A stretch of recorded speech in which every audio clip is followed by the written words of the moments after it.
Hello बच्चों, आज हम सीखेंगे growth and decay of population, appreciation and depreciation.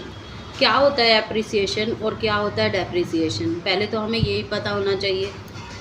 Appreciation मतलब ग्रोथ होना किसी चीज़ की, जैसे पॉपुलेशन इंक्रीज़ होती है तो उसे बोलेंगे ग्रो होना, एप्रिसिएट होना। और डेप्रिसिएशन किसे बोलेंगे, जैसे कोई एक मशीनरी है या कोई गाड़ी है हमने ली है और वो उसकी हर साल वैल्यू कम होती जाती है। क्यों होती जाती है? क्योंकि मशीनरी है, घिसती भी है, वो चलती है तो, और उसके तेल वगैरह भी वो ज़्यादा पीने लग जाती है, तो इस तरीके से उसकी डेप्रिसिएशन वैल्यू हो जाती है। तो इस तरीके से हम निकालेंगे एप्रिसिएशन एंड डेप्रिसिएशन, जैसे एक साल में कितना एप्रिसिएट हुआ वो और एक साल में कितना डेप्रिसिएट हुआ। तो यही हम इस चैप्टर में सीखेंगे। ये कंपाउंड इंटरेस्ट से रिलेटेड है। इसके अंदर रेट भी होता है, मतलब किस रेट से वो बढ़ रही है और किस रेट से वो घट रही है। तो देखते हैं आगे कैसे होती है। There are many things that increase in magnitude over a period of time. The relative increase in the number of the value over a period of time is called appreciation. मैंने अभी यही बताया आपको कि नंबर ऑफ टाइम के हिसाब से वो बढ़ती है तो उसे एप्रिसिएशन कहते हैं। The relative decrease in the number of the value over a period of time is called depreciation. Periods के हिसाब से घटती है तो उसे डेप्रिसिएशन कहते हैं।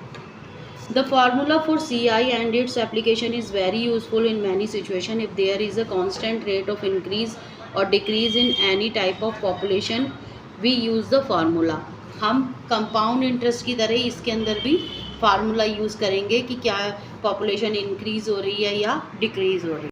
Let us suppose that the population of a village increase at a constant rate of R% every year. मान लेते हैं कि ये एक विलेज की पॉपुलेशन जो है वो इंक्रीज़ हो रही है R% के हिसाब से एवरी ईयर, और पॉपुलेशन को हम P मान लेते हैं। At the end of 1 year the population will increase by R%, that is new population is P bracket 1 + R/100। ये फार्मूला लगाएंगे हम एप्रिसिएशन के टाइम पे, मतलब ग्रोथ के टाइम पे। अगर कोई पॉपुलेशन इंक्रीज़ हो रही है तो हम ये वाला formula. At the end of second year the population, same formula लगाएंगे। तो अब 2 साल का हमने लगाना है तो हम इसे मल्टीप्लाई करेंगे। P bracket 1 + R/100 into 1 + R/100 is equal to P 1 + R/100, या 2 भी कर सकते हैं। अब ये तो हो गई 2 साल की बात। 2 साल के लिए तो हम ऐसे भी कर सकते हैं, लेकिन अब हमें कई सालों की निकालनी है, या जैसे 12 साल 15 साल, तो हम कैसे निकालेंगे? हम ये वाला फार्मूला अप्लाई करेंगे, जैसे हमने कंपाउंड इंटरेस्ट में फार्मूला लगाया। P ब्रैकेट 1 + R/100 n क्या हो गया? Number of year. n is the number of years जिस पे हमें एप्रिसिएशन या डेप्रिसिएशन निकालना है। ये एप्रिसिएशन के लिए, ग्रोथ के लिए है ये। Similarly if the value decrease every year by R%, then at the time n years the population will be कम। तब हम ये माइनस वाला फार्मूला लगाएंगे, P ब्रैकेट 1 - R/100 n। इसमें भी n क्या है? Number of years.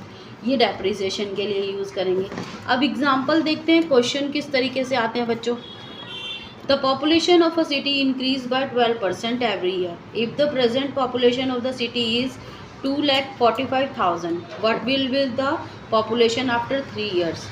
एक सिटी की पॉपुलेशन जो है वो 2,45,000 है, 12% के हिसाब से इंक्रीज़ हो रही है, और वो बोल रहे हैं कि 3 साल के बाद उसकी पॉपुलेशन क्या होगी वो फाइंड आउट करनी है।